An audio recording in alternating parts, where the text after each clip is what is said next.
சிவகங்கை திருப்பத்தூர் அருகே அரசு பேருந்துகள் மோதிய விபத்தில் உயிரிழப்பு 11ஆக உயர்ந்திருக்கிறது. அண்மை செய்தியாக பார்க்கிறோம்.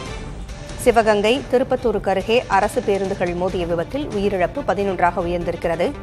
திருப்பத்தூர் பிள்ளையார்பட்டி சாலையில் 2 அரசு பேருந்துகள் நேருக்கு நேர் மோதி இந்த விபத்து நடைபெற்றிருக்கிறது.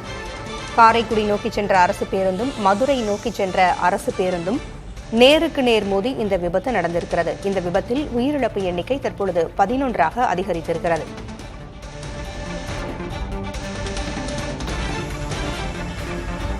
தென்காசியில் அண்மையில் 2 பேருந்துகள் மோதிக்கொண்ட விபத்தில் 7 பேர் உயிரிழந்தனர். இந்நிலையில் தற்பொழுது காரைக்குடி நோக்கி சென்ற அரசு பேருந்தும் மதுரை நோக்கி சென்ற அரசு பேருந்தும் சிவகங்கையில் நேருக்கு நேர் மோதி இந்த விபத்து நடைபெற்றிருக்கிறது.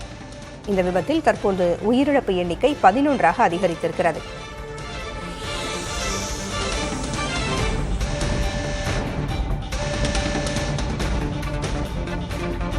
பேருந்துகள் மோதிய விபத்தில் 40ற்கும் மேற்பட்டோர் காயமடைந்த நிலையில் மீட்புப் பணிகள் தொடர்ந்து நடைபெற்று வருகின்றன. மீட்புப் பணிகள் தொடர்ந்து நடைபெற்று வரக்கூடிய சூழலில் உயிரிழப்பு எண்ணிக்கை தற்பொழுது 11ஆக உயர்ந்திருக்கிறது என்று சொல்லப்பட்டிருக்கிறது.